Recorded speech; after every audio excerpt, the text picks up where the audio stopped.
When we think about ninjas and samurai, we think in opposites. Samurai: honor, discipline, loyalty, open combat. Ninjas: deception, secrecy, assassination, shadows.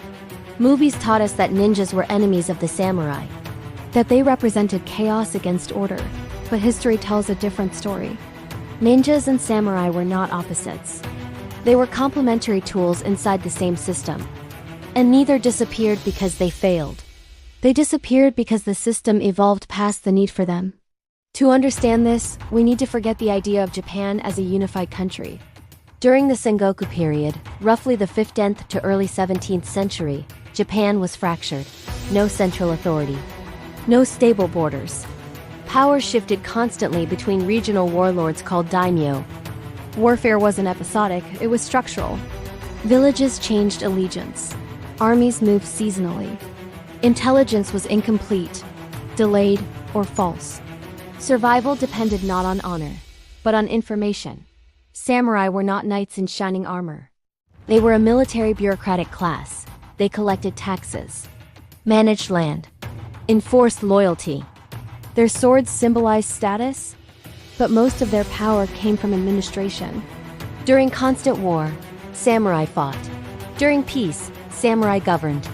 This dual role is critical because it explains why they survived longer than ninjas.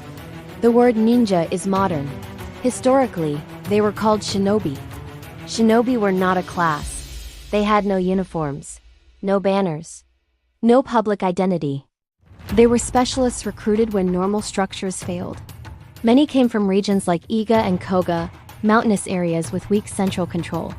Their skills were practical: gathering intelligence, spreading rumors, sabotaging supply lines, opening gates from the inside. Most of the time they didn't kill anyone. Killing was inefficient. Their real weapon was uncertainty.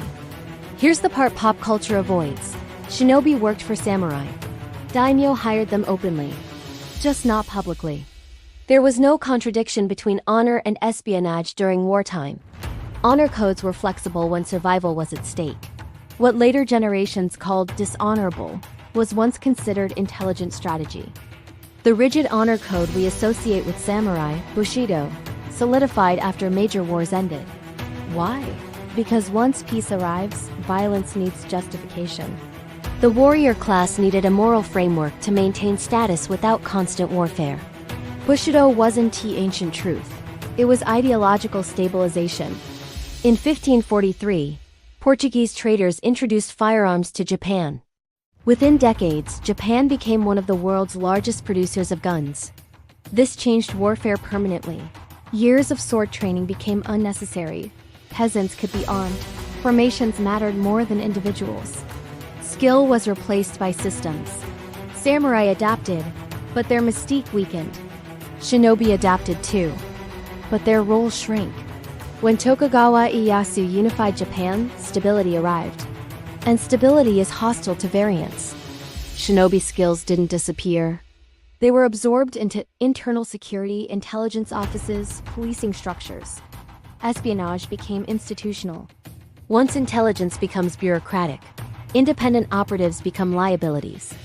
This is the most important idea in this video. Ninjas and samurai were not defeated. They were rendered obsolete. Not through violence, but through optimization. The system no longer needed exceptional individuals, improvisation, uncertainty. It needed predictability.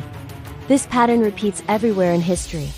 Professions disappear not because they fail, but because systems absorb their function.